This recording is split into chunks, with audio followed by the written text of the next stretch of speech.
Hi, welcome to my YouTube channel. මම සතිරා. ඔයාලා දන්නවනේ මම පොඩි ඩයට් එකක ඉන්නේ කියලා. ඉතින් මම ඒක වෙනුවෙන් අද රෑ කෑමට පොඩි ඩයට් ටෝටිල්ලා රොටි එකක් තමයි හදන්න යන්නේ. මම අරන් තියෙන්නේ මේ රොටි එක. මේක සුපර් මාකට්ස් වල ගන්න තියෙනවා. මම නම් ගත්තේ කීල් සුපර් එකෙන්.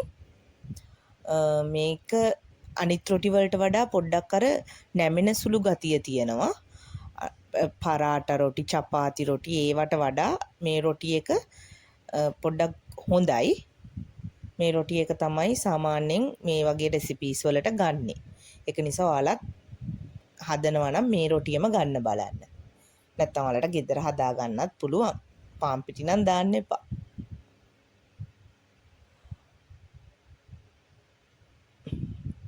මේවා තමයි අඩංගු වෙන ද්‍රව්‍ය. ඔයාලා ස්ටොප් කරගෙන මේක බලා ගන්න.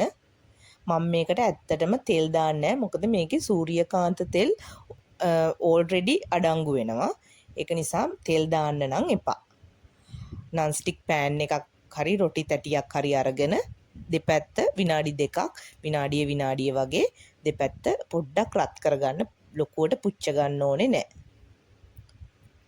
කැලරීසුත් හරිම අඩුවෙන් තියෙන්නේ. අපිට මම ඒකත් දාලා තියෙනවා. ඒකත් බලන්න ස්ටොප් කරගෙන කැලරීස් ප්‍රමාණය අපිට කැලරි කවුන්ට් කරලම කන්න පුළුවන්. මේකක රොටි 6ක් තියෙනවා එක පැකට් එකක. මම ඉතින් මේක සති 2ක් විතර පාවිච්චි කරනවා. මොකද මම හැමදාම රොටි කන්නේ නැති නිසා.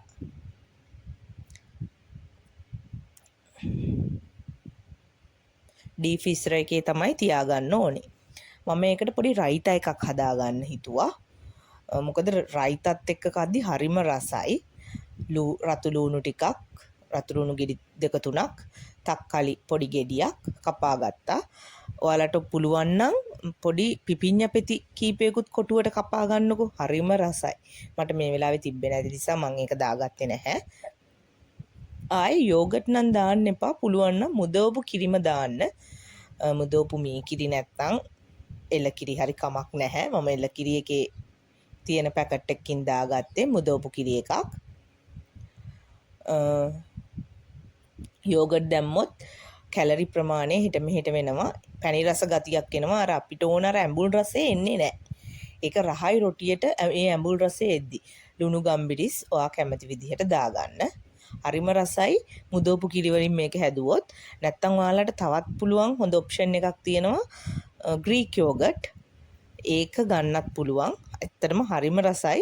බත් එක්ක ඔයාලා බත් කන කෙනෙක් නම් බත් එක්ක උනත් හරිම රසයි. කාලා බලන්නකෝ. මට ප්‍රෝටීන් මොන හරි තිබ්බොත් හොඳයි කියලා හිතුවා. බිත්තර මුකුත් ගත්තේ නෑ මම.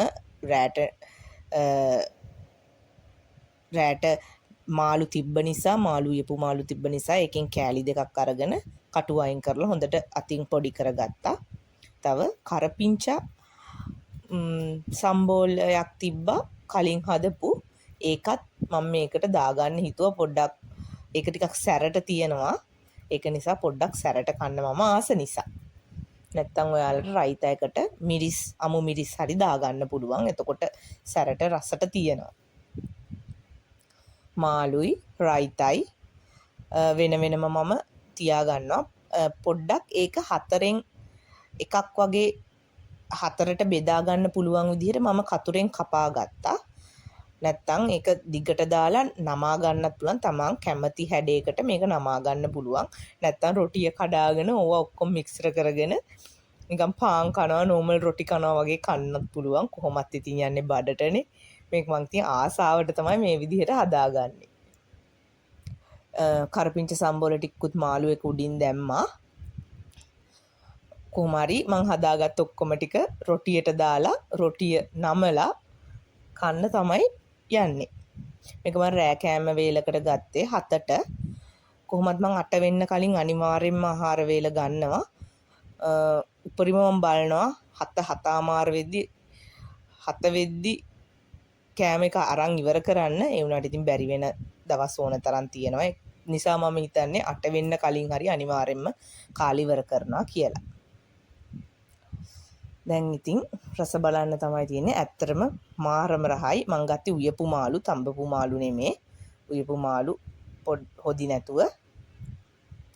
හරිම රසයි ඉතින්. ඔයාලත් අනිවාර්යෙන් හදලා බලන්න. මේ විදිහට රෑට කාලා බලන්න මාර සැහැල්ලුවක් දැනේවි ඔයාලට උදේට. රෑ නිදියද්දිත්.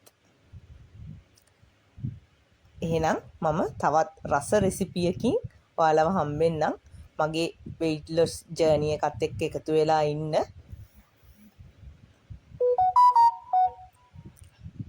එහෙනම් මම අදට ගිහින් එන්නම්. මාව අහන් හිටියට, මාව බලන් හිටියට ඔයාලට ගොඩාක් ස්තුතියි. සුබ දවසක්. ඩයට් එක ඉස්සරහටම කරගෙන යන්න.